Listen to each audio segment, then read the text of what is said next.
Good evening. It's Thursday night. I'm Charlie, aka Geek Car Comics, and I was on my own until about 12 hours ago.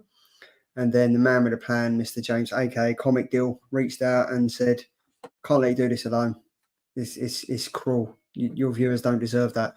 They need someone with humour, with banter, and with the love of Batman." So I'm not sure why he joined me, but cheers, mate. Thanks for joining. How are you? Yeah, I'm very good. Thanks for having me. I just couldn't have you sitting talking to yourself for an hour and a bit. It I know. it would make me sad having to watch it. So Well, I do it when I don't do the show, so it wouldn't have made any difference. But I'm glad I've got you here because the show works better with two people instead of just one Cockney sitting here and yeah. people not understanding what he's saying. So I can sit here and you can't understand what I can say. So there we go. But how have you been, mate? All good? What was that, sir? Yeah. Good. Yeah, I'm very, very good. Just looking forward to having a nice chilled evening of comics and chat. Yes, because you're on dad duty, aren't you? So you got a night off. They're all asleep. They're all in their bed sleeping, and hopefully they stay that way for the next 2 hours or so. 2 hours or so. Well, yeah. So it's me and you tonight. We've got Tom, who's decided it'd be pretty fun to go off somewhere and try and bench press a fire truck for just for the randomness. You got Pete, who's continuing his live stream, so I think he's probably got one in the next hour or so, or he might just have got bored with us for the last 3 or 4 weeks and decided he wants a night off. But we do have the consistency of the chat. We've got Edvic. Evening all, haven't been free for a Thursday for ages, so I'm here nice and early, done my vote, smashed the like, let's go. Thank you very much.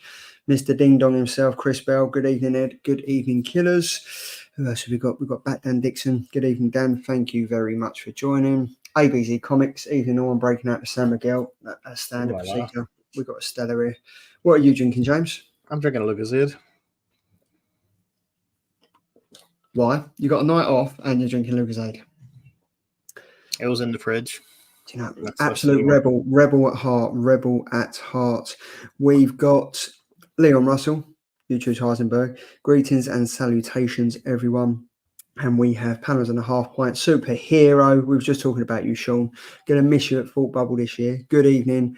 Fuzzy Dunlop, Sapling Fellas and Chatters, and Yuko Demands Treats. Hi, everyone. So that's what's happened to Andy. Witness Protection Program it is.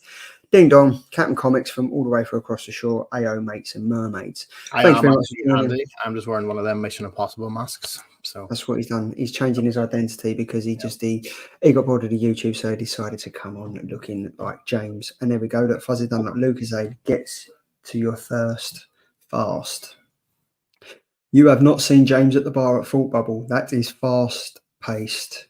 Yeah, you never knew that a man so big could move so fast. But when there was a bar, and he's got the moves like Jagger as well. So yeah, like a 90-year-old. James, you have joined us at the right time because you're going to you sent through a killer cover.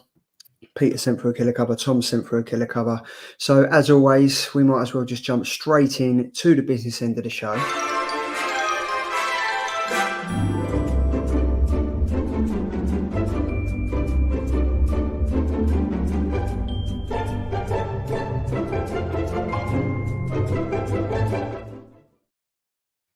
So this is where it gets interesting. October 19th, which is today, New Comic Book Day was yesterday. For the first time in about 6 months, I won a killer comic a couple of weeks ago, I think it was. Yeah, it was ages. I think I've only got 4 on the scoreboard. And then Tom last week, it's a bit of a grey area, but he picked a trade paperback, which is, I mean, when you look at the rules, I know he's bent the rules with his humongous biceps. We've let him have it, so he picked up the win last week. I was a close last, and Pete was second. But this week, you've picked one, I've picked one, Tom's picked one, and Pete has chose one. So up first, I've gone for Scotty Young. They've spelled Scotty with a C because why not? I'm a Cockney, I spelled it wrong. Scotty Young variant of the sensational She-Hulk issue #1. We mentioned this a few weeks ago on the FOC. I definitely picked this up. This was great. You can still pick it up at a reasonable price for about £4.50, I think, over on eBay. But this is just great. Scotty Young can do no wrong. I love the fact that he's got It's got her in her old She-Hulk outfit, and it's I don't really think you can do no wrong with this. James, what do you think on it? Yeah, like, I'm not the biggest Scotty Young fan. I think I think he's an incredible artist. I just don't really I don't the sort of baby character sort of thing don't really appeal to me, but I do have a few that I like. Like there's a Juggernaut one was brilliant. There's an Aliens one were good. And this one I really like. I do like colors that have a lot of yellow on it.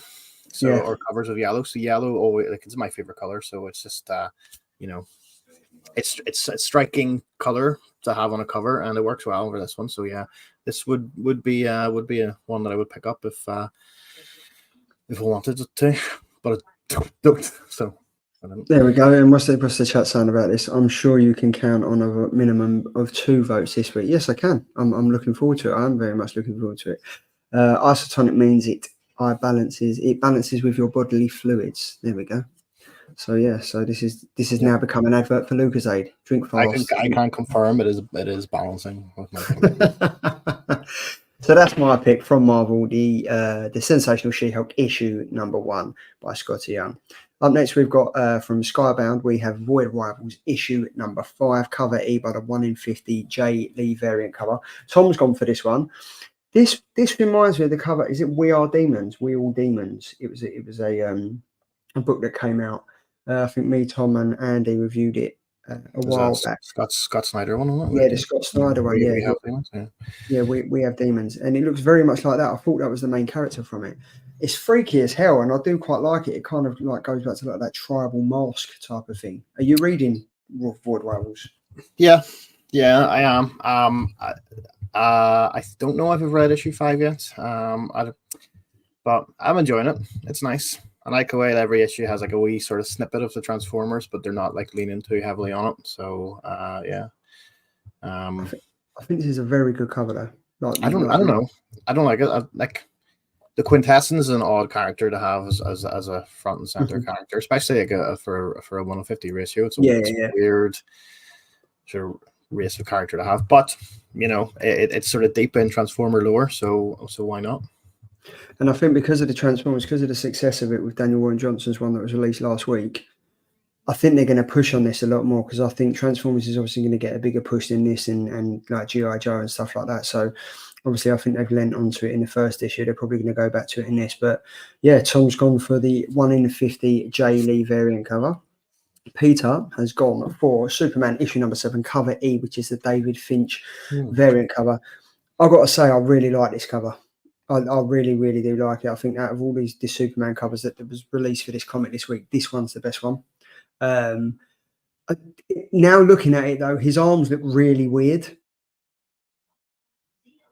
Like his right arm looks like it's not in proportion properly. Like I can see it, and it doesn't sit right. But now I've seen it, I can't not unsee it. Yeah, I think I see what you mean. Like it's just the way I think because the left one's got the shading on it. The left one's got the shading on it. It looks okay, but the right one looks like it's kicking out. But it's a great cover. But again, I just think there's far too many logos on it. There's like the Dawn of the DC. You've got the Superman up there. You've got the DC. Then you've got the barcode and stuff. I think they just need to simplify it. But it's a very, very good cover. But at least they're small-ish logos. Yeah, at least they're not doing what Marvel do, just splash them everywhere. And borders and stuff like whatever.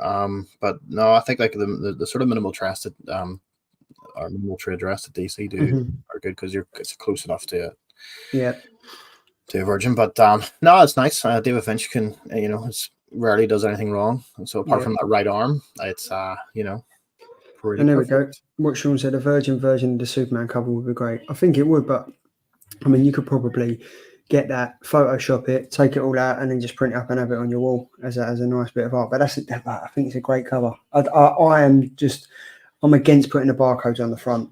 I just think they need to be kind of on the back, hidden away, because they've started doing it where they put like variant cover by so and so up the side now.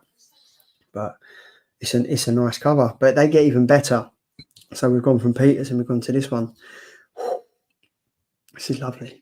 So I'm just appealing to everyone's simplistic carnal desires. We've got a Jenny Frison cover.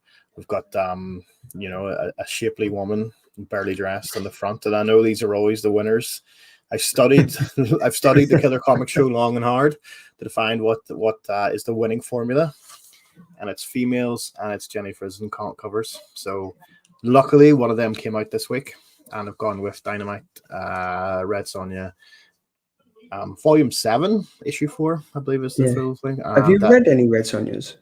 You know what? I haven't read them in a long time. I think the last one I read was it called Killing Red Sonja?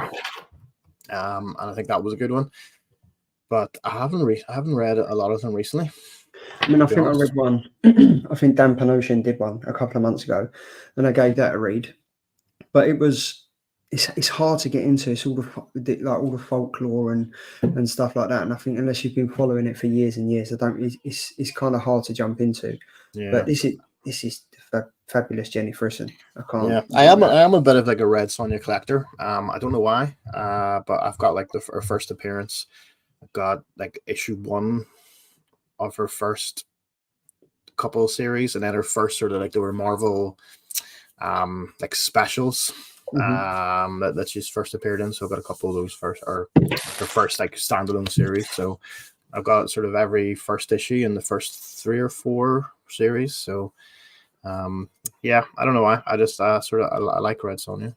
I quite like this. So it's like a kind of trading card type of. The framing is I don't like frames on covers unless it's like the anniversary specials that Marvel put out before. But it is strange. But I think it would work better on the foil version.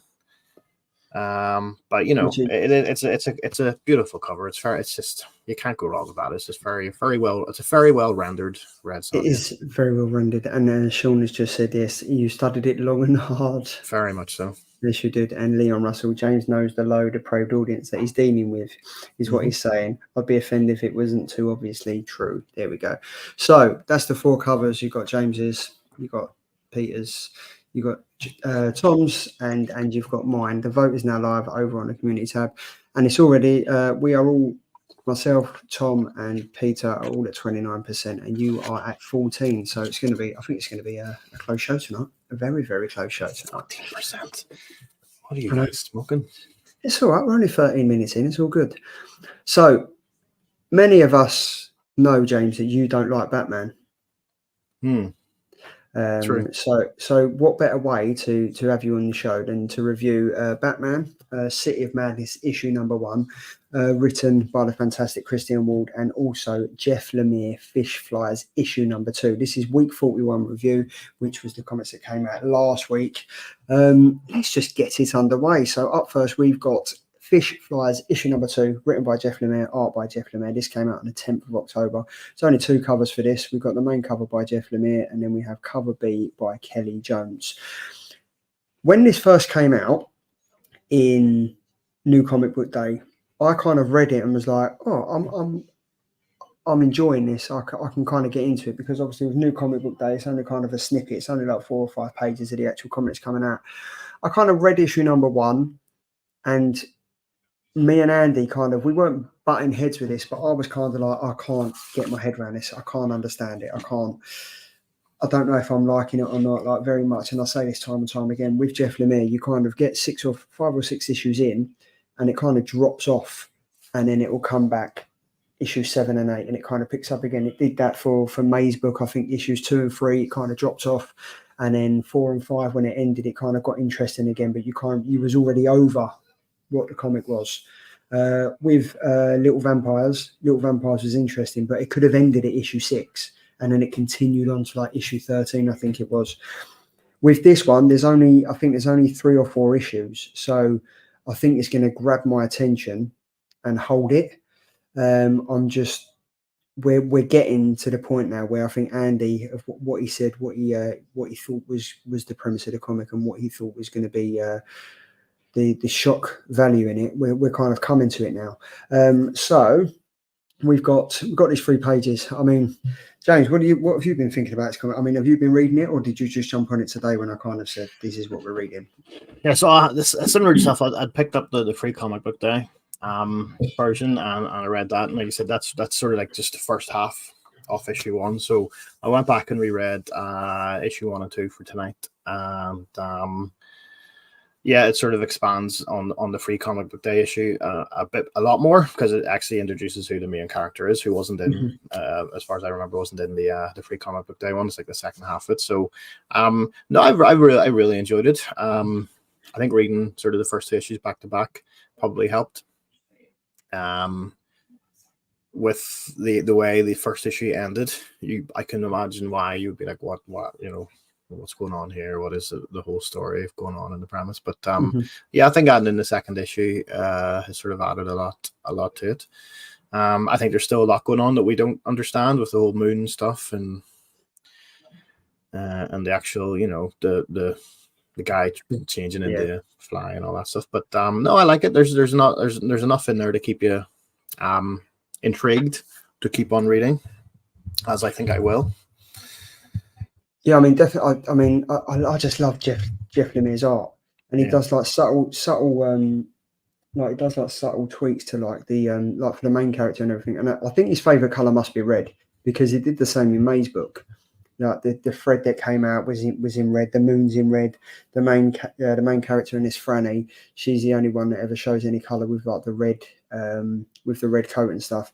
But yeah, this looks interesting. It's starting to get interesting now, and I think we're going to find out more about these fish flies, because I think, if I remember rightly, Andy's synopsis was that the kid that's been shot, he has been shot by himself, either from the future or the past, where he's gone back and he's kind of shot himself and he's grown up into his fish fly and stuff.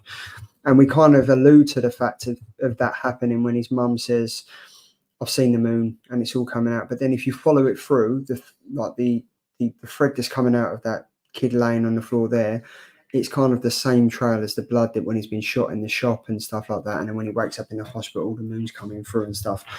I think it's going to be interesting. I think there's a bigger plot to this, because I think the police officer knows what's happening. He knows what's going on. He just doesn't want to admit it. It's kind of like the what is that film called with Simon Pegg and what's his name, Nick, where they're in the countryside and they're the coppers. And everyone's Hot Fuzz. Hot Fuzz, yeah. I think it's kind of like that. People know what's going on. They're kind of used to these fish flies coming and going every year, and then they kind of just strange things happen, and then after 2 days they're gone. It's going to be interesting though, because in the first issue they didn't allude to the fact that anything to do with the moon, and now we're kind of seeing this like full moon. It looks like a Jaffa Cake advert, doesn't it? Half moon, full moon, total eclipse. But I'm very much looking forward to reading it. Yeah, I'm more into it now. I'm more into it now than I was after issue number 1. Yeah, I think, and I think I was thinking the same thing. It's a good shout. The about the sort of the wanted guy and the kid being the same person, because they both got the same gunshot wound. Throughout the story, he's sort of like waking up. And sort of at the start of issue 1, he sort of woke up in the middle of nowhere, and then in his dreams, he's waking up in the middle of nowhere, and he's got this gunshot wound in the same place where he shot the kid there. And it's an interesting book. I think it's like sort of Sean said there, it does like to keep people guessing. So it's not just as simple as, this guy's got mutated and he's gonna do crazy stuff in the town and stuff. So don't know, there's definitely a lot to it. There's a lot more to this character. I can't remember his name now. Franny, is it Franny? No, the guy who turned into the fly. Is it something Dupree? No, that's the kids, wasn't it? Dupree? Yeah, Dwayne Dupree was one of the cousins and stuff. Yeah, but he's obviously the villain. But so there's definitely more to it. So I'm looking forward to find out. How many issues did you say it is? I think it's 3. I want to say for 3 really? or 4. Just the 3? Okay. Yeah, Ed said with Jeff's slow pacing, it's great that these are larger single issues, because you need that. I think love the art and interesting to see what happens. That is the thing that I noticed with this. I think it was about 45 pages, whereas with the ones previously, I think May's book and also Little Vampires, it was just a standard 28 pages. But I think in this, it's the artwork that really grabs me, to be fair, like the detail in the artwork. And I think with that, obviously with him doing the artwork and the story, he's at his own mercy. He can kind of do what he wants, and he can just like run away with the fairies. But he can kind of just with the flies. But he can just kind of do what he wants. And it's going to be interesting, because I've got issue number 1, issue number 2, and hopefully issue number 3 comes out by the time we go to Thought Bubble, because he is going to be there. And I think that's a massive name. I mean, last year they had Scott Snyder. This year they've got Jeff Lemire. So it's going to be interesting. And it'd be interesting to see if he's going to be doing commissions as well. Because... Yeah, probably a pricey commission, I would imagine. Yeah, 100%. No, I think it's great. And to be honest, I didn't even realize the sort of how big the books were in terms of page size or page counts, because it flows so well. It's like an easy read. You're not bogged down with a lot of exposition. You're not bogged down with a lot of conversation pieces in there, and the art, like, it's one of those ones where I often describe as simplistic but detailed. It's a simple style, but when you look at some of the splash pages that are in here, it's so artistically detailed. And it's all like shades of white and blue, and then there's a splattering of sort of yellow, old, sort of almost like the page is being weathered on some of them, which again just is a good stylistic choice. It's different and it's interesting and keeps you reading. Well, which is what you want, right? That's what exactly. And sometimes when you, like, for instance, if I've had a busy week at work and I haven't read any comics, I kind of just want to sit down and immerse myself in the story. Like, I read this one. When did I read this one? Monday, and I really got in, and it kind of like spiraled. I ended up reading this, and then I ended up reading another 5 or 6 comics just off the back of that, because if it was rubbish, I would have gone, I'm not into this. But it is really good. It is really, really good. I think it's a pretty dark story. But again, this is, I mean, because he wrote Sweet Tooth, and that got like taken to be on Netflix. A fantastic TV show. This, I think there's quite a few of them. Like, I think Little Vampires could easily be turned into a TV show. They talk about like the Miller world and everything that Mark Miller's doing and stuff. But I think Jeff Lemire, I think if he played his card right, so I think he's got a few like TV series up his show. Like, I reckon he'd be able to at least get something out of them, because this is like all like the mystical, when you don't really know what's going on, dark and dingy, Netflix, Amazon Prime type of stuff. Yeah, what I think he does well is tells sort of adult stories and dark stories, but with children as main characters, and I don't think a lot of writers would have the skills to pull that off. There is a massive. I think he does pull it off pretty well. There's a book from a few years ago, and it's called Family Tree, and it's basically about this. I think it's a girl or a boy that gets. I don't know if he gets beaten up or he gets infected from something, and he becomes a tree. And it sounds quite out there, but I mean, we're talking about Jeff Lemire and fish flies and stuff like that. But if anyone in the chat hasn't read that, give it a read and let me know what you think, because Family Tree is wicked. I can't remember if it was Dark Horse Comics or Image. I want to say Image, because a lot of Jeff work is done by Image. But Family Tree, it's another engaging story, and I don't think there's anyone out there that kind of tells family related stories as well as Jeff does. If I'm being honest, is it Jeff Lemire's Stickman? Yeah, Jeff Lemire. That'd be great. But I enjoyed this. I thought it was great. It's engaged. It's kept me engaged. The artwork's fantastic, and the way it ended, I quite like the way that it ended when it had like the little panels and it had like the little cousin talking and stuff. I'm giving this at least an 8 out of 10, a firm 8 out of 10. I give that. That is firm. And yours is firm as well, James? Mine is equally as firm. I will go 8 out of 10 as well. That would be the Lucozade. The electrolytes are kicking in. So with that, we're moving on to now Batman, as James frowns and decides to turn off his camera. This is Batman City of Madness, issue number 1. It's written and the art is by Christian Wald, who again will be at Thought Bubble. We've got the main cover by Christian Wald. We've got cover B by Bill Sienkiewicz variant. We've got cover C, which is the 1 in 25 fantastic Martin Simmons, and then we have cover D, which is the 1 in 50 Christian Wald. If anyone in the chat hasn't read this yet, you can obviously see from the covers that it's pretty dark, it's pretty disturbing. I think it's about the flip side of Gotham and what actually goes on beneath the streets of Gotham. James, you are a massive, well-documented, massively known Batman fan. So I would like you to take this away first, if you don't mind. Yeah, I didn't read it. No? No, I'm only joking. If there was one person who I would read a Batman comic for, it is you, Charles. Thank you, mate. Thank you very much. I read it, and I read it not too long ago today. So I don't know what I enjoyed it. Okay, I'll put my hands up and say I enjoyed this Batman story.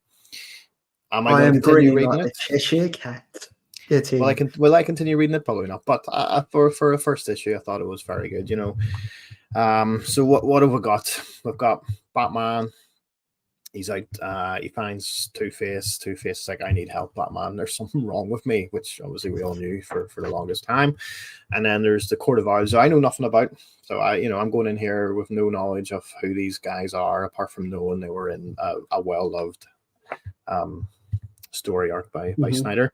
And they've got like the opening to the underworld of Gotham, or like a different Gotham, and there's a bad Batman down there, or maybe not a bad Batman, we don't know. He seems to be a good guy sometimes, but he's basically Batman with tentacles. Yep. And that's it. I don't know.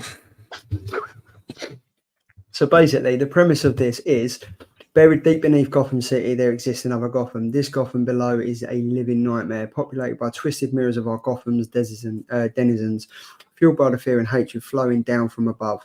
For decades, the doorway between the cities has been sealed and heavily guarded by the Court of Owls. But now the door swings wide open, and a twisted version of the Dark Knight has escaped to trap and train a Robin of his own.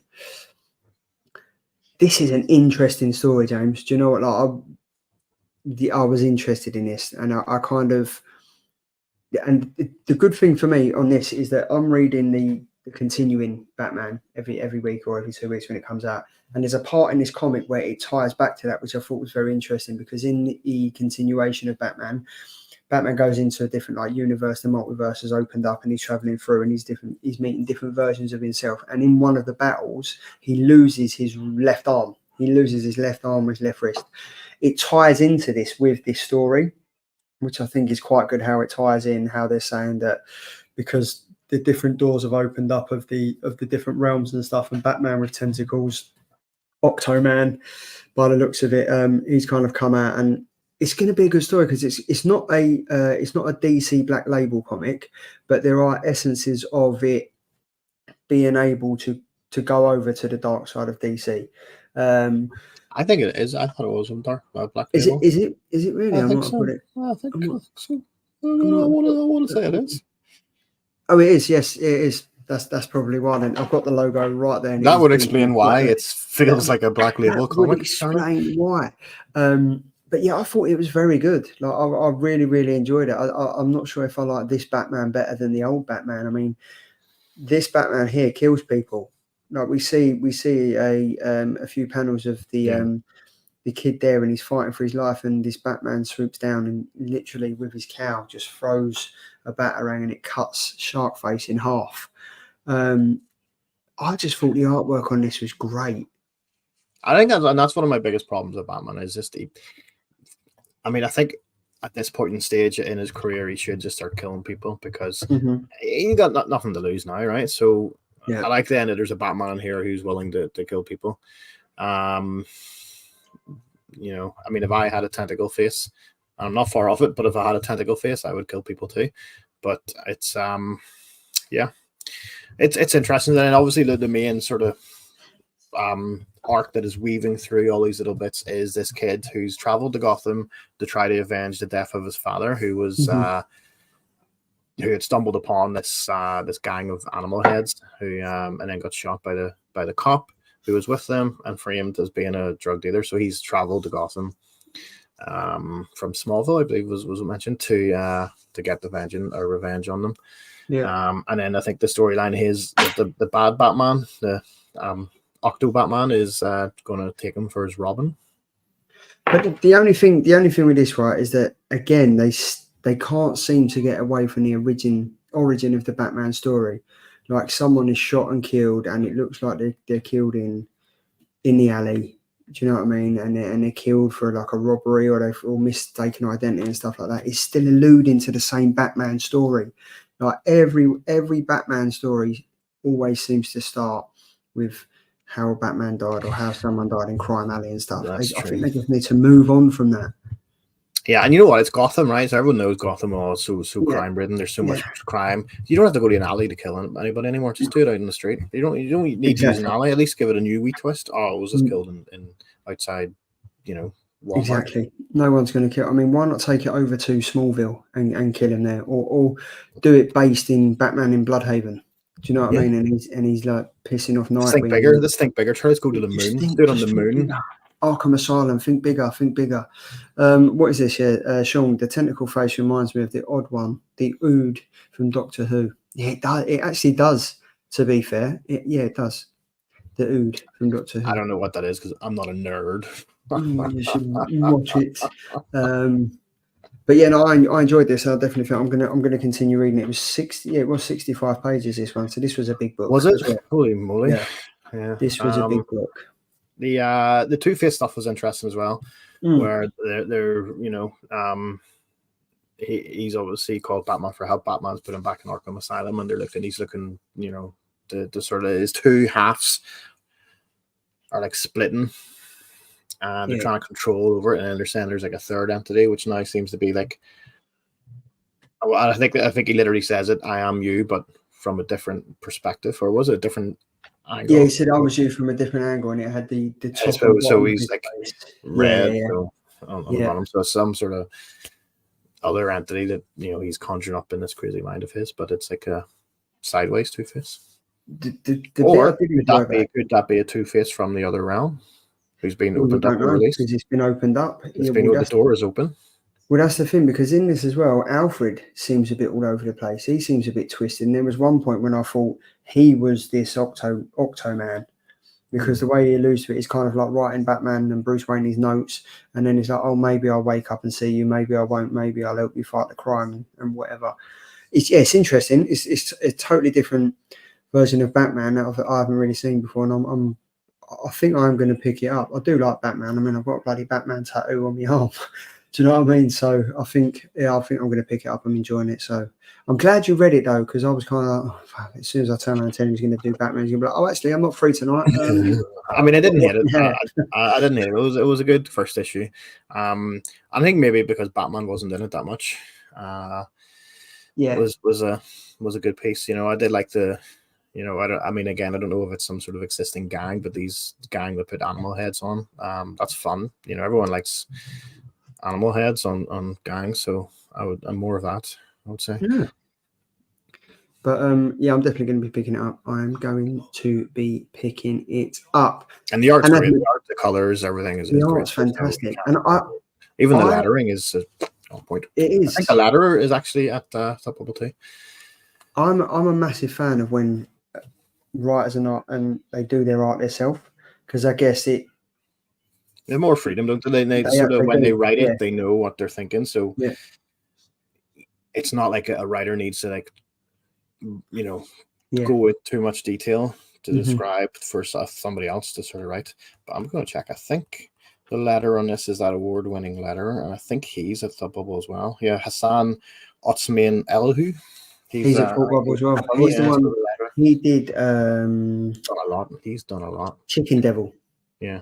He started on Chicken Devil, but it is great. Like, this is how I envision Gotham.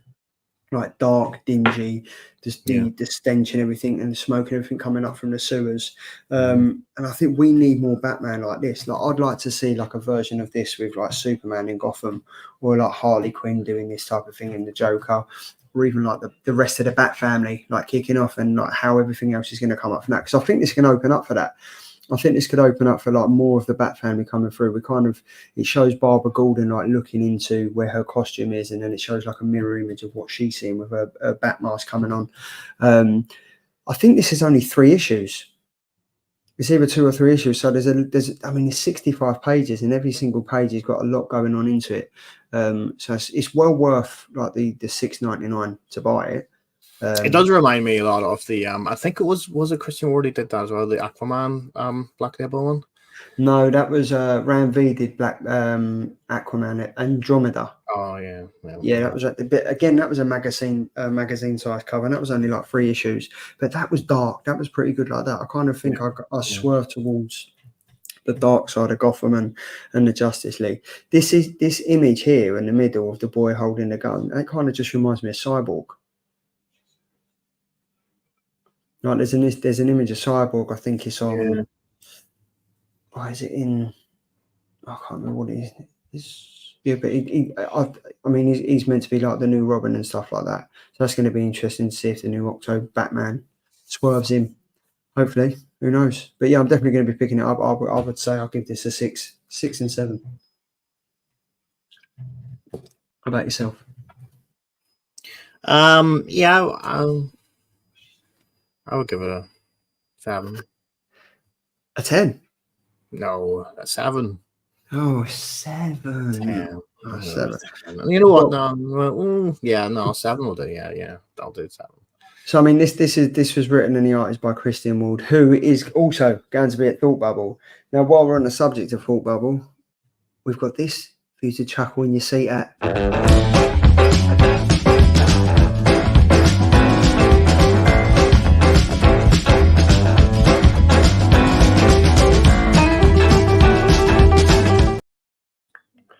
There we go. Look, it is I love that. And Fuzzy Dunlop loves that as well. This is the Road to Thought Bubble. So every week or every 3 or 4 weeks leading up to Thought Bubble every year, we kind of do this.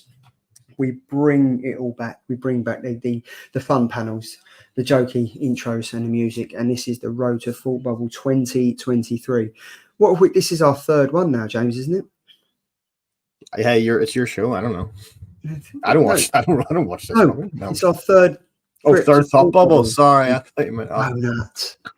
You absolute dickhead. Yes, this is our 3rd Thought Bubble. Yeah, it's going to be interesting as a couple. Yeah, as a couple. Yeah, as a couple. It's not just a comic deal. It's a big deal when we roll into town.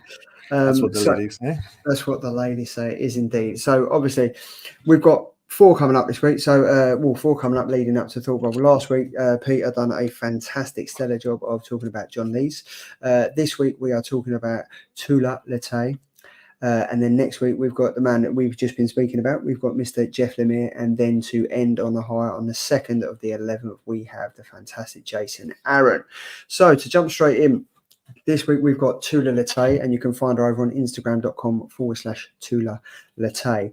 Now, people might know her as Lisa Wood, but obviously TULA LOTAY is the pen name of the illustrator, Lisa Wood. Born and raised in Yorkshire, England, TULA specialises in comics, film and editorial illustrations, as well as being the founder and director of the well-renowned Thought Bubble Festival, which started, I think it was in I want to say it's in the next slide.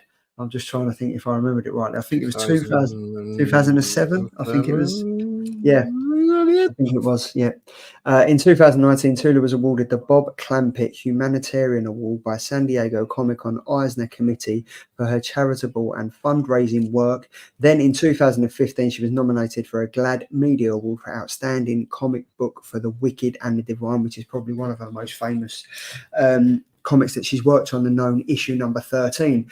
Are you a fan of TULA LOTAY?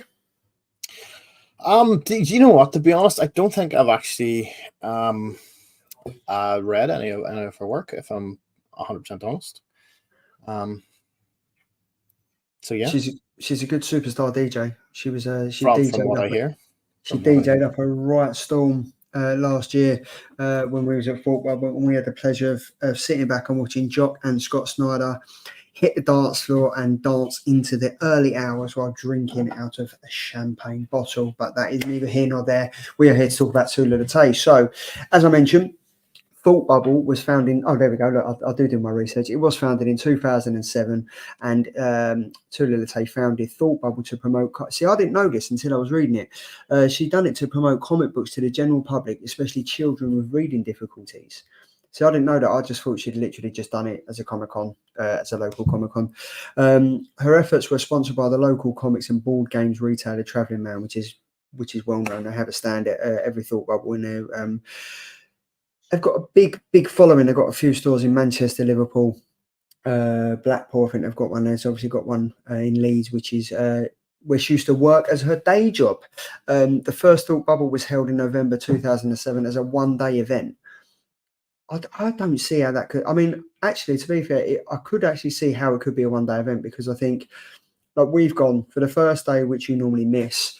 We normally go walk around, find your feet and stuff, and then the second day we kind of do the same thing. But I think the second day for a lot of us is about getting the comic book signings, getting the commissions, and then the third day is you go back once you've had your fair share of apple and banana shots from Peter, and you've rolled in at 4 or 5 o'clock in the morning, and then you go there and you pick up everything. But I mean, do you think where it is now and how it is so big now, I don't think it could work as a one-day event. No, I think it would make sense if it was in a smaller venue back in the day and it was a one-day event. It says it was in the basement of Leeds Town Hall, and it makes sense. I think I think where they have it now, and they've got the 3 sort of big rooms, and I think a 2-day event makes sense.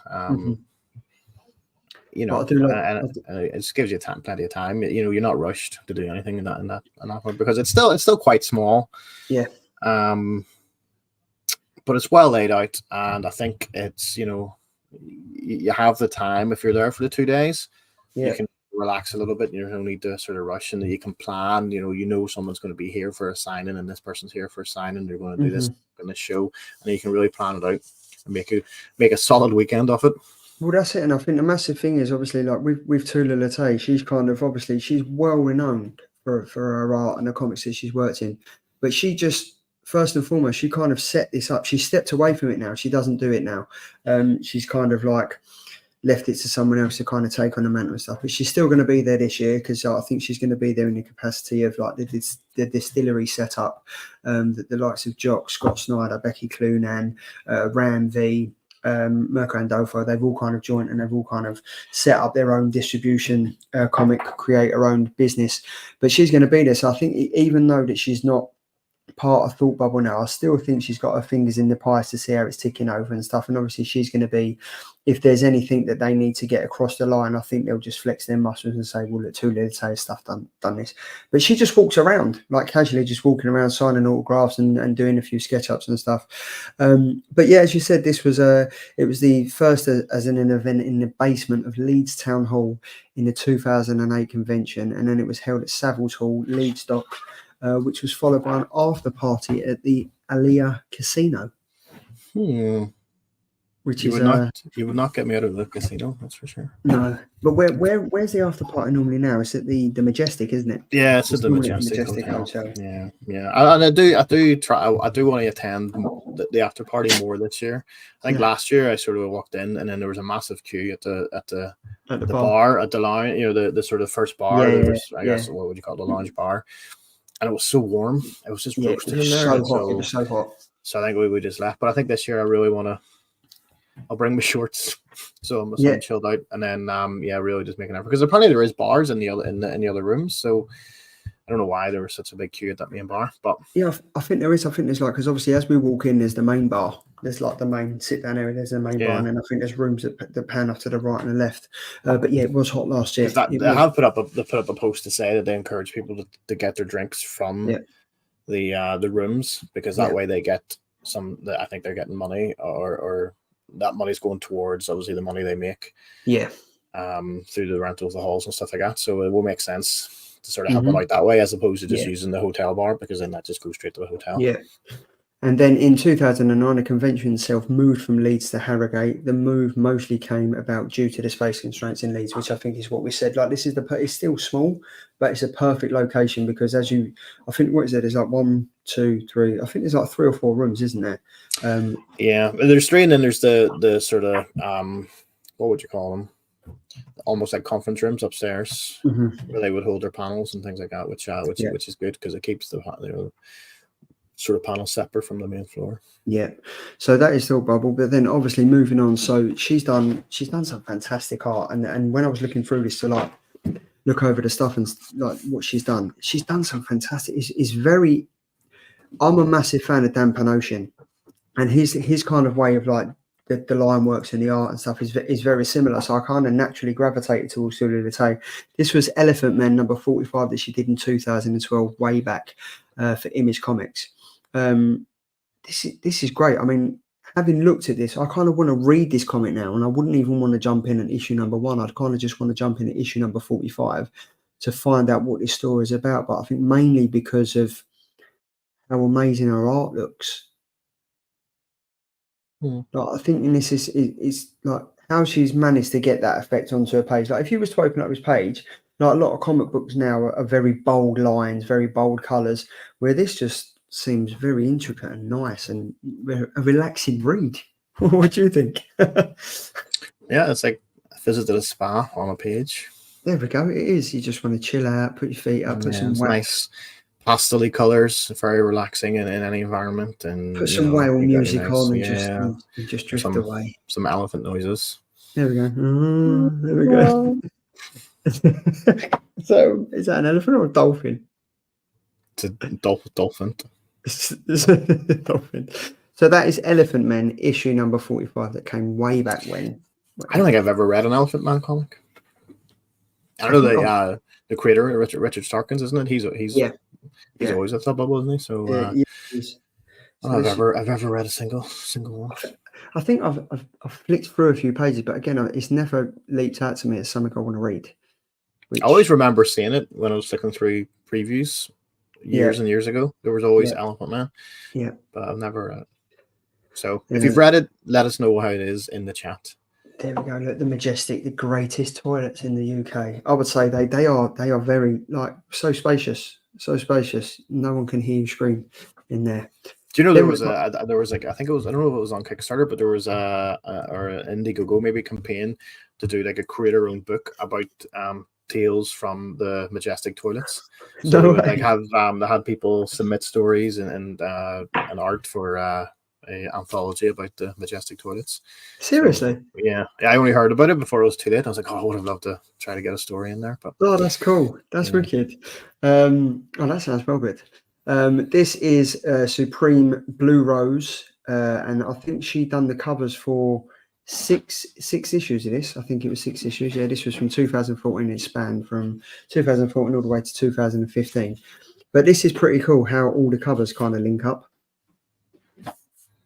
Like she was well known for this. Like she did the 6 issues, and I think this was the one that she potentially might have won an award for, the Eisner Award. But this looks. Have you even heard of this? I have not. No. I would like it. It kind of like looks like a kind of, I don't know, like an Alias type of 1940s Great Gatsby type of vibe about it. Yeah. No, I don't know anything about it, but it definitely looks interesting. It does look interesting, yeah, and I only picked it because I kind of liked the way that the science fell through to it, but it does look good. And this is one of our most well-known comics to all you educated readers out there, unlike myself. So that is Supreme Blue Rose. Then we've got, this is fantastic. I don't know if you've been reading this. Me and Andy jumped on this ages and ages ago because this was a Comixology exclusive. And then it kind of, like all the Comixologies do seem to do, they get picked up by Dark Horse and then they're released as single issues. This is Barnstormers, A Ballad of Love and Murder. This came out in 2022, and she's worked with Scott Snyder on this. She's done some fantastic art. The story on it is really, really good. It's only 3 issues. The trade paperback comes out in January 2024, I want to say. But this story is great. It's such an involved story. It's so... Overall, it's just... There's so much going on in it that it really does captivate you and it really keeps you engaged as a reader. And I guess as a comic reader and a comic fan, that's kind of what you want. I would say this is some of her best work to date. It's a fantastic story. It's engaging. She's worked really, really well with Scott Snyder. Have you read this? No, I have not read this one either. I'm afraid to say. I've always meant to sort of pick it up because I remember they were promoting it at the Thought Bubble last year as part of the Comixology piece, and with that Amazon Kindle I should have downloaded Comixology and got on that, but I didn't. But no, I think it's one that I was meant to get on because I think the colorist on this was D CUTOFF, Yes, who I'd briefly sort of chatted to about trying to get him on to do one of our Mhm. shows, which he couldn't because he was busy, probably doing this book. But yeah, so I was always meant to. I always wanted to jump on to have a nosy at it, but I never did. But what's it about, Charles? It's, I don't really want to give it away because it is a good story, and like you've got this issue that kind of tells. The only way I can describe this is that it's like The Great Gatsby meets Amelia Earhart, who was like one of the first female fight jets pilots and stuff. But then it kind of switches off. So issue number 2 kind of goes very much into The Great Gatsby, and it's about like the love and war and the love of intuition. And Did you just say Amelia Earhart was the first fighter pilot? The no, first female fighter pilot? no, she was like one of the first female pilots. Yeah, I know. And I know that because I used to work for a company called Bellstaff, who like made one of the jackets for her and stuff like that, which is kind of why when I see this cover, I kind of got into it. Yeah, was she the first woman to try to fly around the world? Yeah, and actually crashed in Northern Ireland. Did she? Fact. Mm-hmm. No way. Yeah. Oh, is that on that panel? In the second panel, is that her going down? Yeah, that's no, that last panel was Sean finding her plane. Yeah, and there we go. But no, they're really good issues, and I think on the trade paperback there's going to be some sketches from TULA Lotaay that's going to have like some raw sketches, because what I've noticed, a lot of these artists do it now. Like Dan Panosian does it in like Alice Ever After and Alice in Wonderland stuff that he does. They kind of and Sean Gordon Murphy do it as well. At the end of their trade paperbacks, they kind of include like their design ideas and stuff, which is quite good. It's just like sometimes when you finish reading, it's kind of good just to sit down and look over and how they come out, their thought process came up with it and stuff.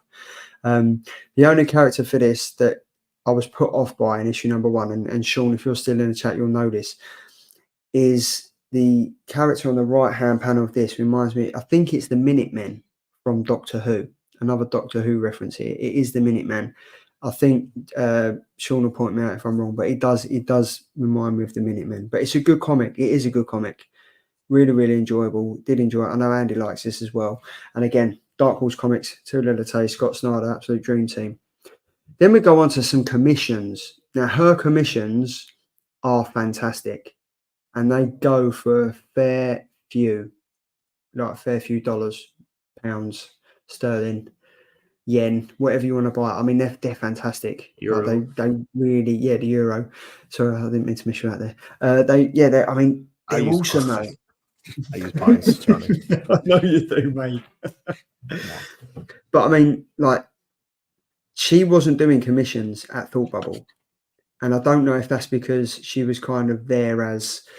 I mean, I think I got her signature on the Barnstormers poster.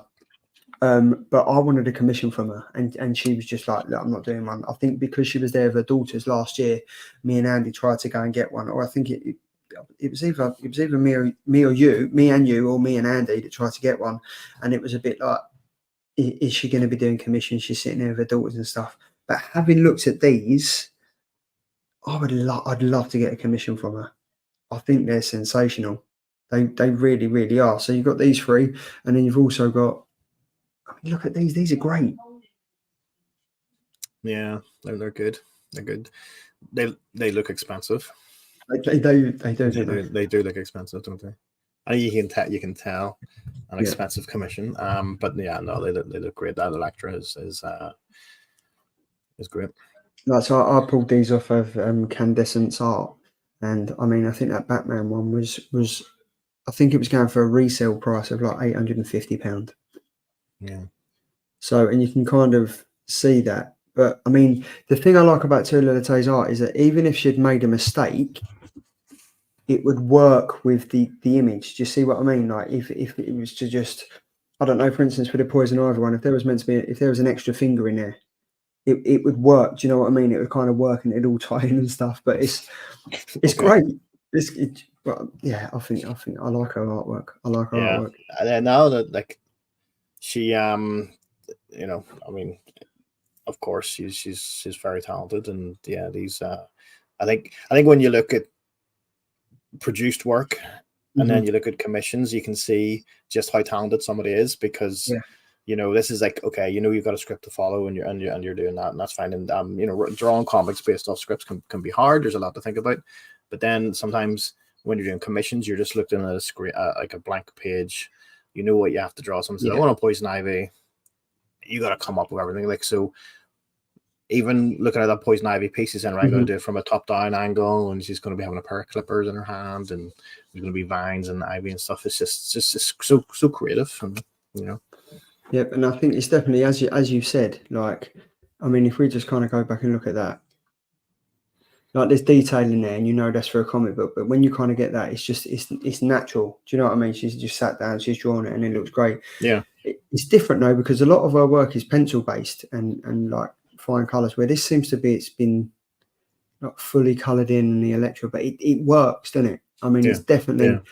I mean, when you look at, it's like a simple sort of shading style, with the red, it's just blocked red, and then there's a nice sort of watercolor sort of look at the skin, and it just But yeah, so that is TULA LOTAY. She will be at Thought Bubble this year on the Saturday and Sunday. We will be there. So now we've got the final order cut off top 3. So every single week, Slab Crusaders, they and also other retailers must submit their orders before publishers set their print runs. Orders for Slab Crusaders must be with James, not you, James, another James. I'll take them. I'll take your FOCs. By 9 o'clock every Sunday, or you will miss out. They will be cancelled, and you will be crying like baby in the corner. And I'm not going to chase you for them. So if you don't have them to me by 9 on Sunday, I ain't chasing you. So get them to me, or you're missing out. That's it. Get them to it, and you don't want to miss out, because it's a fantastic one's coming out this week. I missed out, so you don't want to miss out. What did you miss out on? The Space Usagi one shot that came out last week. Nah. I thought I'll order on Forbidden Planet. They said it'd be available. Ordered it. 3 days later, they didn't take the payment out. I checked. It says book not available, pending stock. Should have gone to Slab Crusaders, mate. Should have gone to Slab Crusaders like I did. Howard the Duck issue number 1. Should have gone to Slab Crusaders. Another Scotty with a C, young variant cover. I'm a massive fan of Howard the Duck. I love that film. Absolutely love the film. I've got I think I've got issues 1 to 15, like old school comics. Love that. You could scan this, and it takes you straight to the Slab Crusaders website, and you can buy it. Look at that. This is another Scotty Young. What do you think of this one? Yeah, it's all right. I like Howard the Duck too.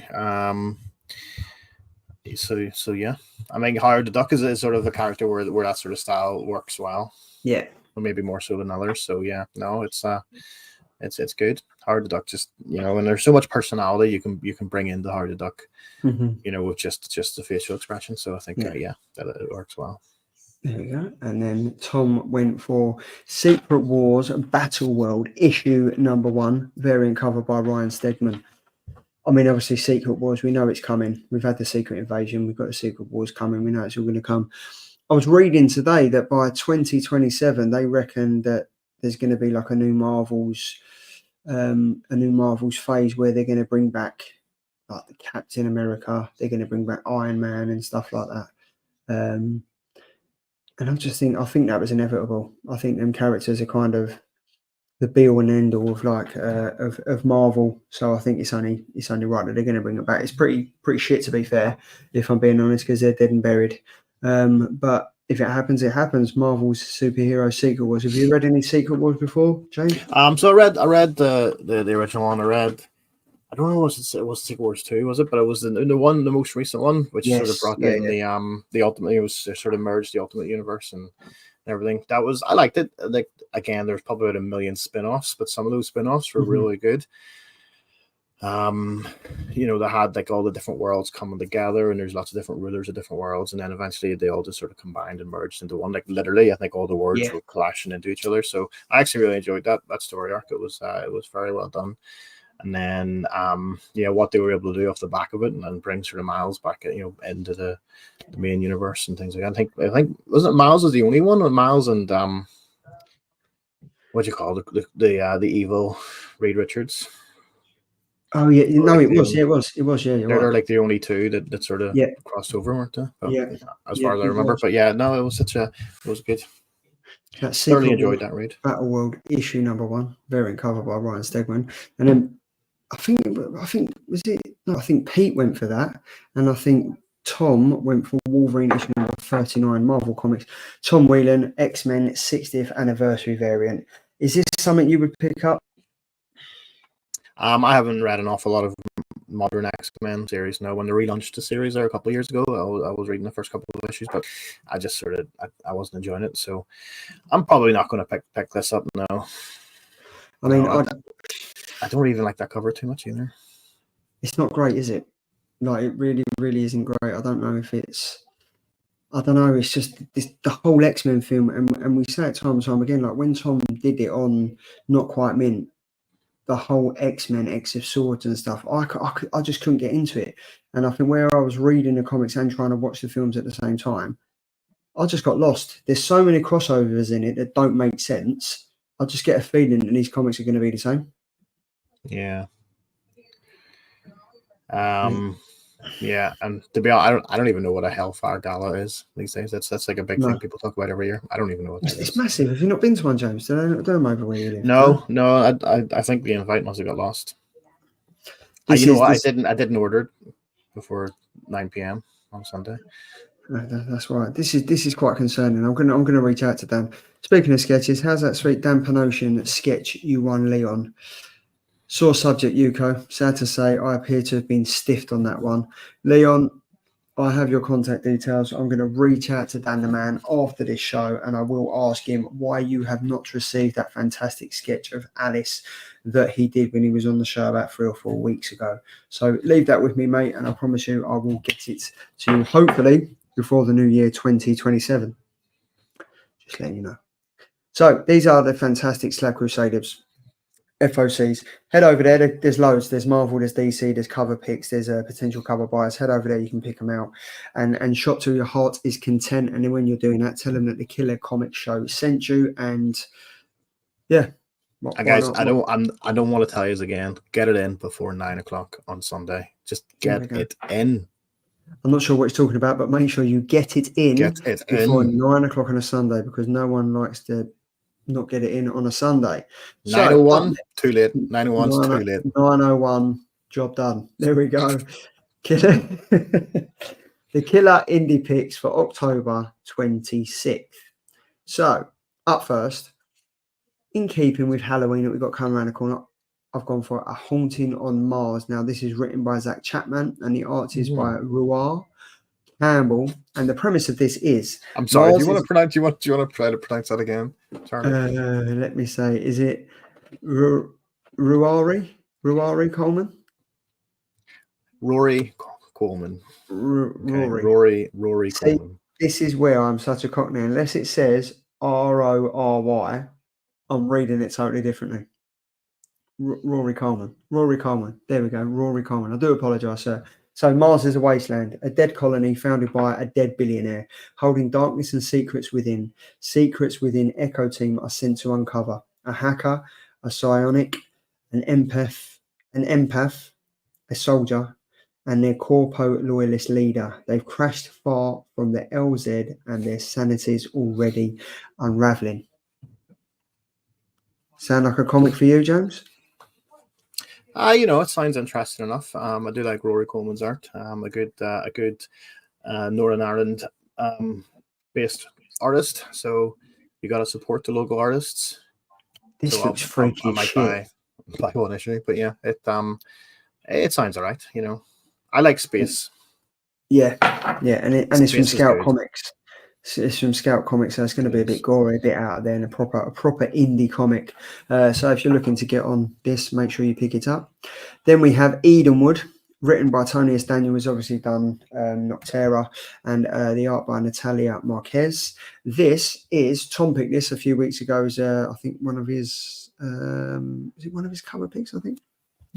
An eons-long series of multiversal wars between demons and witches have found Earth as its latest and final battleground.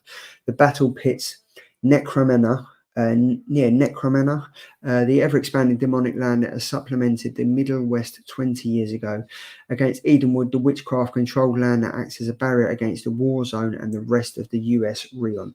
A young demon hunter is thrust into the role of hero and leader and defeating a magical demon called a Gather, a transient demon with the power to cross any barrier or dimension.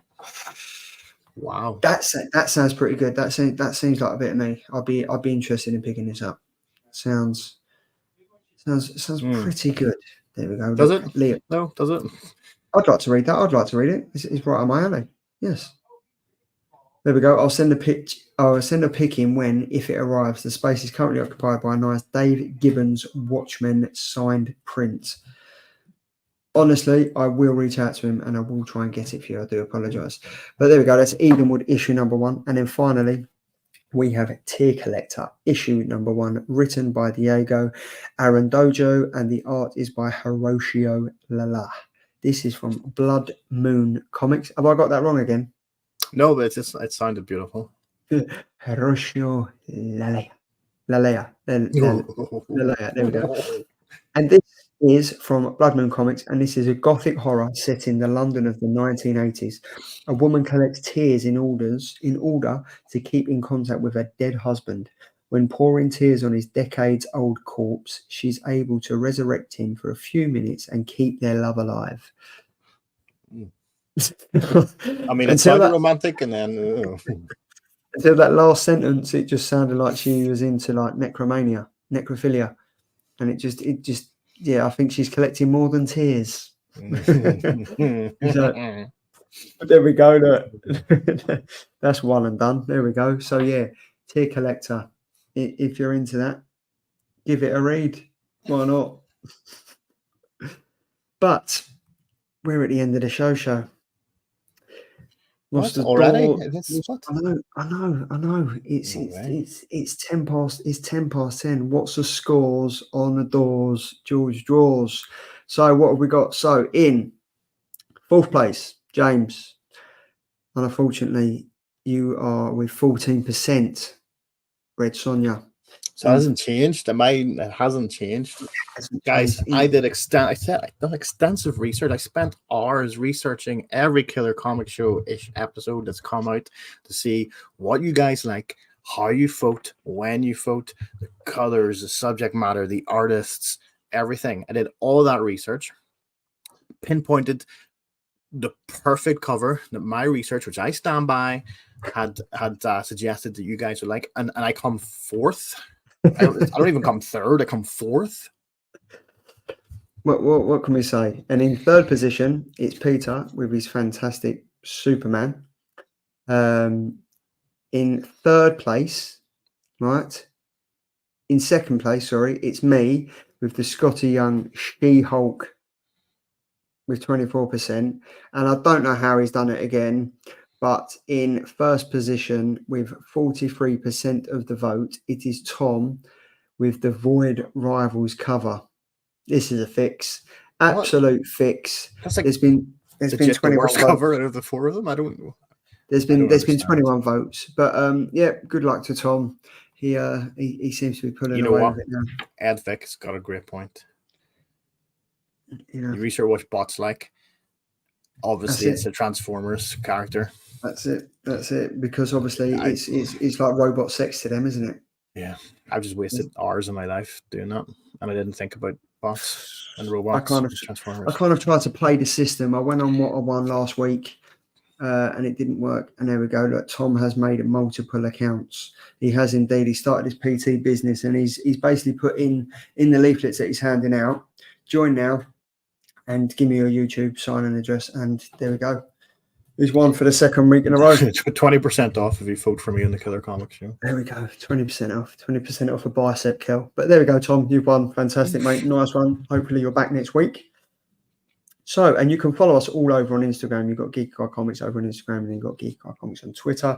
You've got Not Quite Mint over on Instagram, and Tom Mailing _PT as well. And then you also have YouTube royalty himself, Mr. Manlike Triple G _comics over on Instagram. And James, do you have an Instagram account? I do. I think it's comic _ deal, maybe. And what do you do on your channel? On my channel? On your, on your Instagram account? On my Instagram account, just post pictures and and comics and stuff. At the minute, I'm doing an art challenge called Helltober. So every year in October, there's a thing called Inktober, and it's like you draw something every day for the month. But I'm doing like the Helltober, which was topics are suggested by artist supremo Ben Templesmith. Oh, cool. So I'm just going by his prompts, and luckily enough, what he liked one of my images from earlier on in the month, which is quite fun because 30 Days of Night was a great comic when it came out. I think everybody really enjoyed that. It was a big comic. So so comic_deal at Instagram. I've also got a secret Instagram called Shitty Sketch Cards. So shitty_sketch_cards, where I post shitty sketch cards that I've drawn. So I didn't know about that, so I'm definitely going to check that out. And then you can also head over to Instagram for the Killer Comic Show and Killer Comic Show on Twitter. I'm interested in that shitty sketch cards. I'm going to check that out. I'm going to look forward to it. It is literally exactly what it says on the tin. So. But what was I going to say? Talking about 30 Days a Night, I watched the film a couple of weeks ago. Josh Hartnett in it. It's a great film. It's a really good film. It's not a bad really film. It's been a long time since I've seen it. I think it was like 2006 that came out. Yeah, it's wicked. It is a good film. So that's good premise. I think the premise is just brilliant, isn't it? It's just like, whoever thought of that idea of like vampires in a place where the sun disappears for a month is just. Oh hell! Let's. Well, I mean, technically, I think it was Steve Niles came up with it, wasn't it? So, but the ending's pretty good. The ending was like, how does it end? I can't remember. Where Josh Hartnett gets bit by the vampire, doesn't he, to save everyone's life, and then he sits with his girlfriend watching the sunset, and he melts off, and she's holding him, and. Oh, Josh! He's such a nice guy. Good old Josh. So good old Josh Hartnett. So that's the housekeeping done. So now this is the time, the Killer Comic Show sneak peek for next week. So the 4 comics we've got going live at 10:30 over on the community tab on YouTube will be The Incredible Hulk, which has been fantastic. Philip Kennedy Johnson has resurrected my love for the Hulk. If you're not reading this, Donny Cates did okay. Ram V did okay. But Philip Kennedy Johnson has absolutely smashed it. This is probably one of the best ones since Al Ewing did The Incredible Hulk, the Fantastic 50 run. Make sure you give this a read. Mark Millar and Pepe Larraz, big game. There's I think it's either cover C or cover B that kind of give away one of the characters that are coming back from a previous Mark Millar book. Obviously, we know that Mark Millar has literally started the slate clean. He's wiped off all his characters at the face of the earth, or so we think. But yeah, big game is wicked. Make sure you give it a read. We've got Arcade Kings issue number 5, which I am now of the understanding that this doesn't come out for another 3 or 4 weeks. So it's going to be Hack and Slash by Zoe Thorogood. And then we have Harley Quinn, Black, White and Redder issue number 4. Issue number 3 was absolute tish. Absolute shit. Me and Peter have been massive fans of this. But this is also written by Zoe Thorogood, so this is going to be interesting. This will go up on the community tab on YouTube. Is there any comics there, James, that you think you'll give a read? No. I mean, big game. I would say big game, mate, is wicked. Maybe Incredible Hulk. You're pumping up the new Incredible Hulk series, so I might go back and start reading that one from when it was redone. Because I didn't like Donny Cates.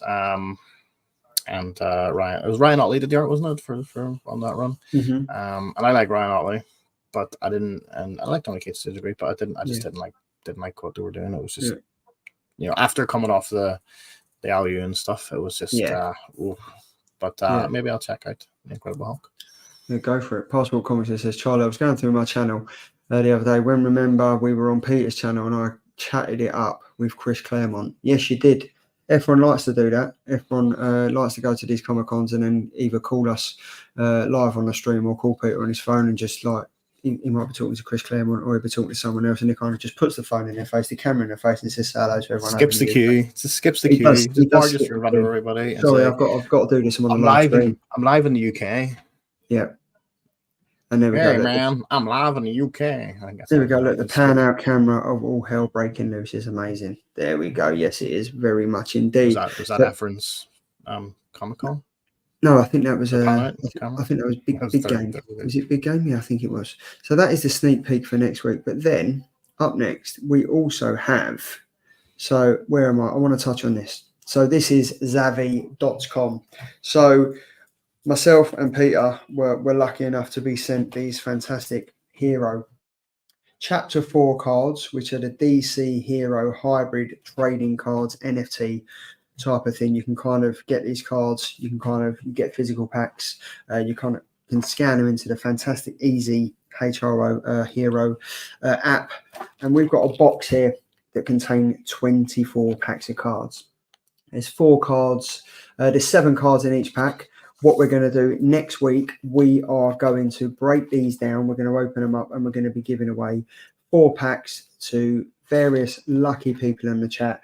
We'll probably think of something how to do it. We'll do some giveaways over on Instagram as well, but it might be if everyone posts their favourite character in the chat, we'll get a good old StreamYard, the duck, quack, quack. We'll get them to collate them all and then they'll do the random wheel of misfortune and then we'll pick a name out. And you could potentially win a pack, 4 packs of these fantastic cards. I've opened up 2 or 3 packs so far, and I have to say, I'm a massive fan of them. I think the artwork on them, I think Chapter 3 was very successful. That was based on the Shazam movie, Fury of the Gods. This one is based on the Flash movie, which unfortunately, I don't think it lived up to the hype of what it was expected. These cards are really, really good, really well put together.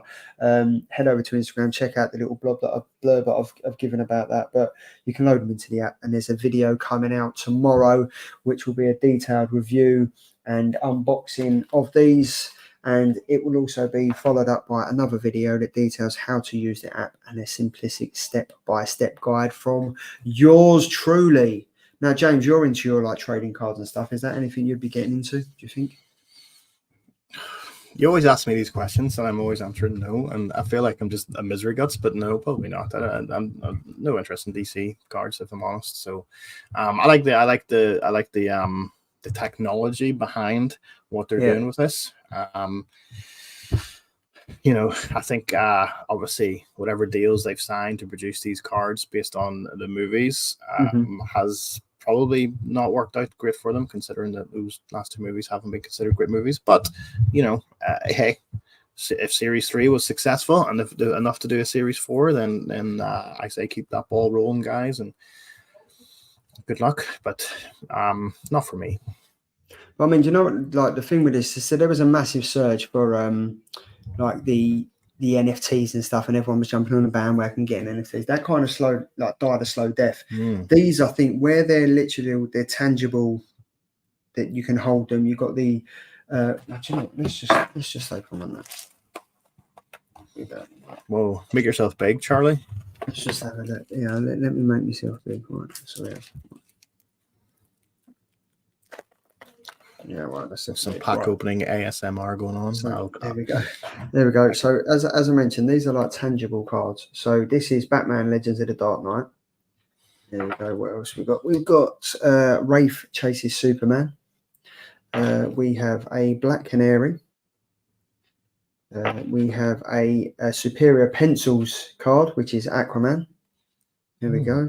We have a lovely shiny Dick. There we go. Ooh. Lovely shiny Dick Grayson there. And this is an epic multiverse one. And then as we did in chapter number 3, there's always 2 cards that relate to the actual chapter that it's in. So obviously this is Flash. And we've got the Superior Illustrations Batmobile. There we go. And we also have I'm Batman. And this is a graphic composition card. Now, as you'll notice on this, as with all the other cards, it tells you what they are. So it might be an uncommon, a common, a superior, an epic, a mystic, which is like far out there, that you're lucky enough to get one of them. And then also on the back here, they are the QR codes you can kind of scan into the app, and it will give you points, and then it'll tell you how much the cost is, and it'll enable you to trade, collect, and buy, which is pretty good, to be fair. Like it's another gimmick, but it's really enjoyable. Like I spend ages just scanning and putting them into like the comic sleeves and stuff like that. But again, it's another gimmick that get the collectors by the cojones, just to say here. I mean, because this pack here, it's 24 packs. This is going for £120.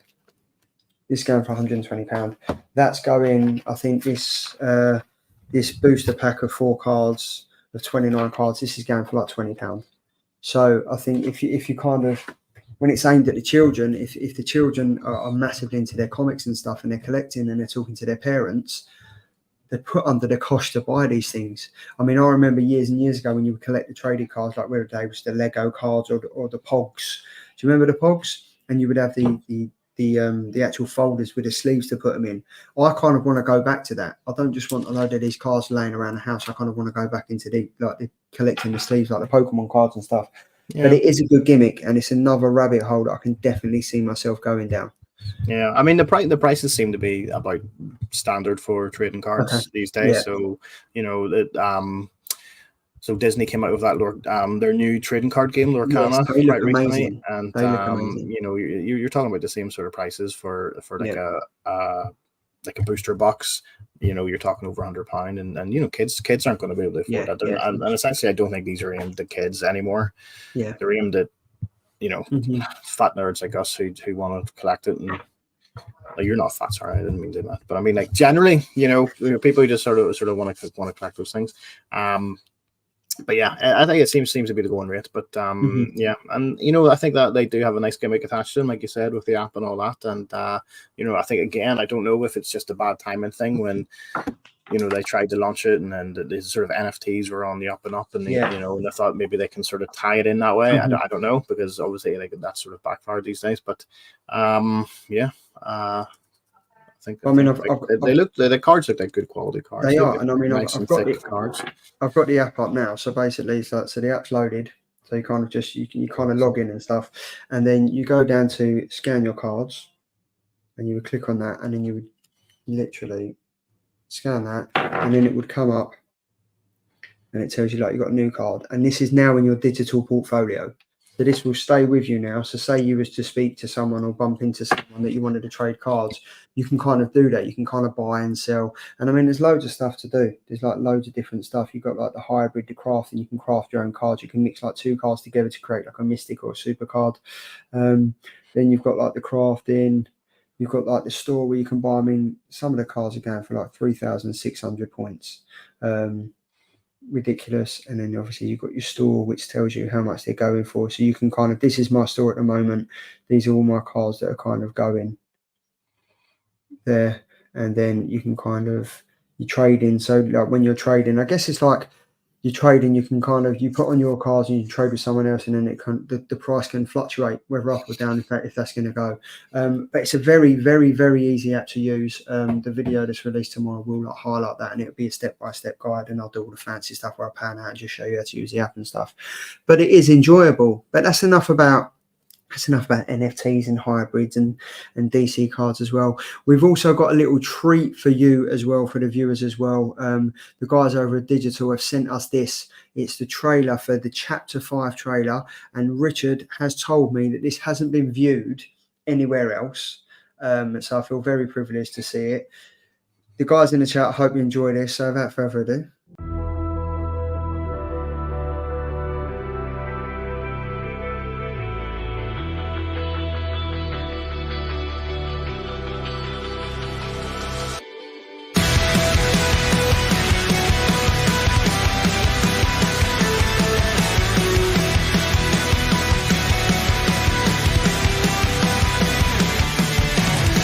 My head is heavy and my lungs collapsing. My heart is beating at the bottom.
That looks awesome. Have you been reading digital? Stop asking me these questions, Charlie. I have not got around to reading digital. I do have a couple of issues. Yeah. I just haven't actually got around to reading it. Well, see, the thing is, I got up to issue 3, and I kind of, not that I switched off and stopped reading it, but I think I didn't end up reading it. But now after seeing that, and I think it's fantastic. I think Richard and the guys over there have really done it well. On your screen now, you will see covers A to D. There will be at least one more variant added as well, and there's also going to be an exclusive Thought Bubble variant cover as well. And to add to that, the guys are going to actually be at Thought Bubble this year. They are going to be in K2, which is in the Bubble Boy Hall. So if you do get a chance to go to Thought Bubble and you do get a chance to stop by their table, let them know how fantastic digital is. Let them know that we sent you. And yeah, just a massive shout out to them for doing this. For a Kickstarter, to start anything from Kickstarter is pretty hard. But to be able to continue it to chapter 5 is pretty much a massive accomplishment. So massive, I'll take my proverbial hat off to them. So massive kudos to all the gang. I remember when you had them on the show, and when I think wasn't they're just launching it, weren't they?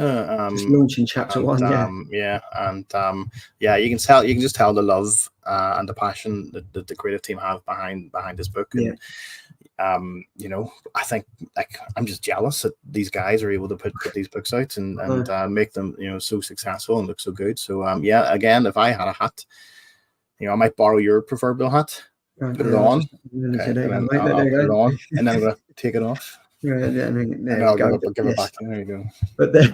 But yeah, no, definitely check them out at Thought Bubble. Thought Bubble is what this is all about. It's about all startup comic book artists, writers, and everything. It's wicked. It's always good to go there. And if you are going there, make sure you check them out and say hello. Chris Clary has just, thank you very much for joining us, mate. He's just said your favourite phase is no. Yeah, you know, I need just to check what you're going to ask me, you know, in future, because you know, I just feel like I'm answering like I don't even. Especially when you don't even like round. I would say you're very generous, James. To be fair, I would say you very much are. Yeah, generous to the right people. I don't know why I'd be Sean. There we go. There we go. He goes to bed like at 11. Exactly. He must go to bed at 11. Do you know what I mean? But anyway, digital chapter 5 coming out soon. Make sure you jump on that. Now, James, have you got any pickups? I've got a couple of things that I don't think are shown off anywhere. I can run past you. I was hoping that I would get stuff delivered today, just in time to show it off, but it didn't. The postman didn't bring me anything. But I've got a couple of things that I don't think I've shown off anywhere. I think maybe this one I did show on Instagram. But so pick this up on eBay. It's Usagi Yojimbo Color Special number 3. So I'm just trying to get all these are all sort of one shots. Yeah. So this was Color Special number 3. I think I've got number 1, and then I just need to get number 2 for the. That's cool. Number 4, I think, came out as well. So it's just a little sort of. Would you say he's your spirit animal?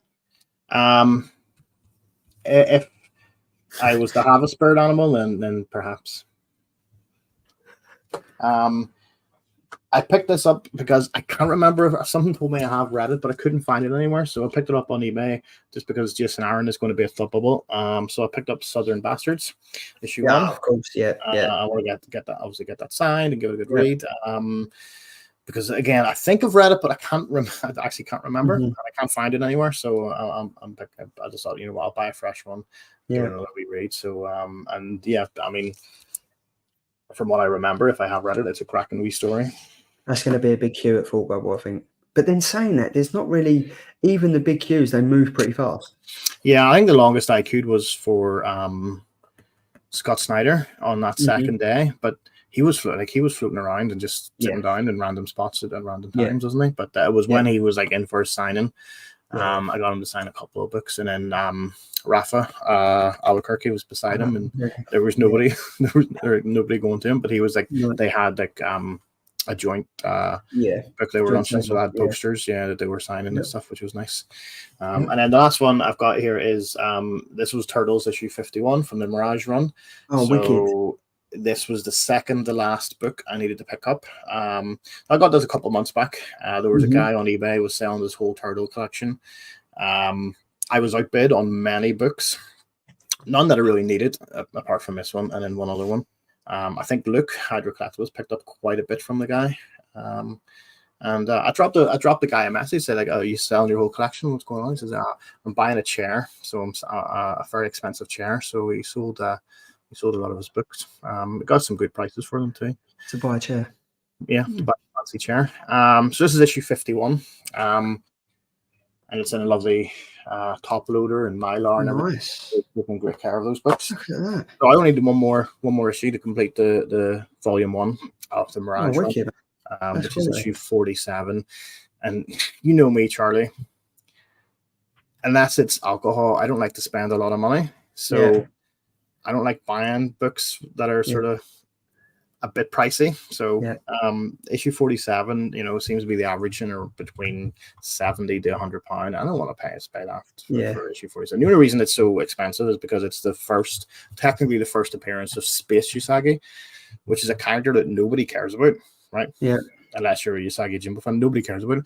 But because it's a first appearance, they pump the price up. And it annoys me because nobody, 2 years ago, nobody gave a damn about Space Usagi. Now all of a sudden, everybody. So I just need to pick up issue 47 to complete the first run of the Mirage Turtles. And with that first appearance, because obviously it's only Stan Sakai that's drawn Usagi Yojimbo. So is it drawn by Stan Sakai? Yeah, it's like a little preview comic. It's like four page preview comic. Cool. And the issue before it, 46, they actually have a couple of pages like sketches of Space Usagi by Stan Sakai and the introduction to him. But it's not technically a comic, so that's not his first appearance, even though that's where he's first appeared. But that's cool, but it's like he won't let anyone else draw him. Well, like the cover artists and stuff do. I don't think, apart from maybe a couple of anniversary editions, I think issue 100 on the Dark Horse run, they had a couple of different creators involved, but the main series is mostly Stan Sakai. Yeah. Oh, that's wicked.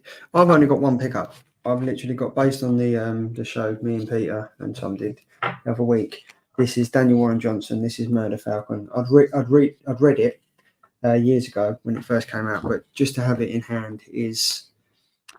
It's fantastic. Honestly, it really, really is good. And I know you read Do a Powerbomb, which was absolutely amazing. And you can see in this, there's like references into it, so you can kind of see where he got his character development for some of the characters and Do a Powerbomb and some of the moves and stuff. But you know what they say: if it ain't broken, don't bother fixing it. And there's no way he needs to. Yeah, I mean, he's even got Optimus Prime suplexing. Yeah. Starscream. So yeah. Were you able to get that Turtles comic with Dan No, Houseman? I'm still trying of Dan Houseman and what was his name? Brody King. I'm still trying to get it. It hasn't no one wasn't able to get it from NYCC, and it hasn't gone up on eBay yet. But again, that's going to be one of them comics I'm kind of going to limit myself to, I think, £30 or £40. Yeah, because it might end up being more pricey than it is. But yeah, it looks good. Exactly. I think it's just a reprint too of Turtles issue 1, isn't it? Yes. If I'm not mistaken. Yeah. But then also it's the first appearance of two wrestlers from AEW, so the price goes. But hey ho. But James, thank you very much for joining me, mate. It's always a pleasure. I'm looking forward to seeing you in 3 weeks. 3 weeks. 3 weeks. Cannot wait. 3 weeks. I will meet you at the Witherspoons. Yes, you will. A couple of beers, a burger that tastes like cardboard. That's me set for the night. There it is, and we'll have some banana shots. And we'll have, so you probably won't see me on Saturday, and then I'll see you again on Sunday. And then you make your appearance on Sunday, and then we go to the after party, and then you get on your 6 o'clock flight that doesn't take off another hour, and then me and Ed Vic will be on a 5-hour coach. Why not? But James, honestly, mate, thank you very much for taking your time to join me on this Thursday night. It was a pleasure, Charlie. Thank you so much. I couldn't have you do it alone. I didn't want you to cancel it, so I'm like, listen, I'm in. Do you need me? I'm in. And I was hoping James, I don't need you, but I was trying. And we was well in by 9 o'clock, as you say. If it's not in by 9 o'clock, it's not in at all. Get it in by 9. We was get it in, one done. There we go. Thank you very much to everyone in the chat. I will be posting a video tomorrow on the DC Hero Cards Chapter 4, and then we'll be doing a giveaway some point on Instagram and YouTube next week. Yes, Ed. Cheers, boys. Looking forward to seeing you in a few weeks. Right back at you, Ed. We will see you. I'll be sitting on a coach with him for 5 hours with beer and comics. Arm wrestling. Can we get the arm wrestling back this year? We Yes, sort of skipped definitely. it last year. The arm wrestling took Yeah, a we have year's to. hiatus. I don't know why. We Everyone have got to get it scared. back. But we'll get it back. Get Definitely, it back this definitely year. get it back. But everyone in the chat, thank you very much. Enjoy your weekend. Enjoy the comics that you're reading, and have a fantastic week. And we will see you same time, same place next week. See you later. Bye.